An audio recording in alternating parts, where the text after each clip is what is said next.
Well, interestingly, every property, even in the US, has its own character. So part of the standard DNA is to do something different everywhere we go. But for London specifically, a lot had to do with the building that we took on. 1974, brutalist architecture building. So our interior designer, Sean Houseman, actually moved his office here to design the building.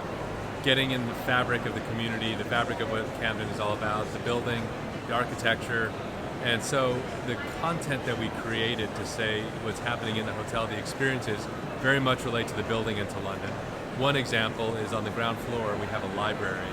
That was in fact the library of the town council, but we've reinvented it in a very standard way. So elements throughout the building relate to the building or the neighborhood. I would say the other thing, on the ground floor, we also have a sound studio. Camden and King's Cross in particular have had a long history of music, whether it's Joy Division's first concert or the 1970s punk movement. So we've made music a very integral part of what we do, which always has been, but I think given where we are, given the location, given London, it's even enhanced in this location.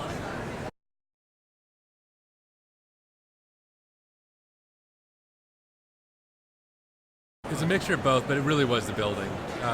The standard Eyeline, which has been our flagship hotel, was actually created from scratch to look like to be a brutalist architecture building.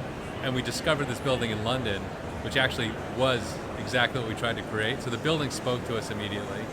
Of course, combined with the neighborhood, and we saw the opportunity to be what is the center of London geographically, but it never occupied that space in people's minds.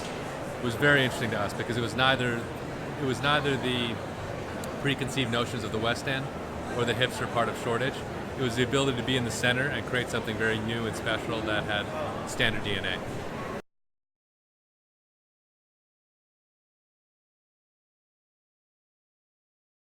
I think you couldn't get further from Euston Road to go on your own island in the Maldives, so the juxtaposition to us was very interesting. But the idea of bringing our spirit of hospitality, our fun, our enjoyment of looking through things through a different lens, that spirit of looking at things differently can apply whether it's urban or resort. The Maldives in particular, the way we're turning the Maldives on its head, the Maldives has typically been a couple's honeymoon type of destination, but it's actually one of the most beautiful places in the world. In fact, it feels like you're in another world.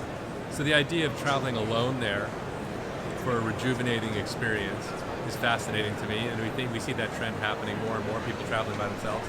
The idea of going to the Maldives with a group of friends is such an amazing experience. So we're not just taking the resort experience and turning it on its head, but taking the Maldives experience and turning it on its head.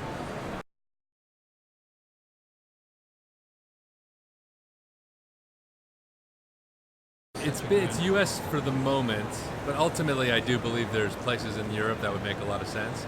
Now, given the fact that we're already in London, I think it's possible that we'll find some bunkhouse opportunities here, but we're going to take bunkhouse one step at a time. Got our hands full in the US, but one day I think you'll see it in Europe.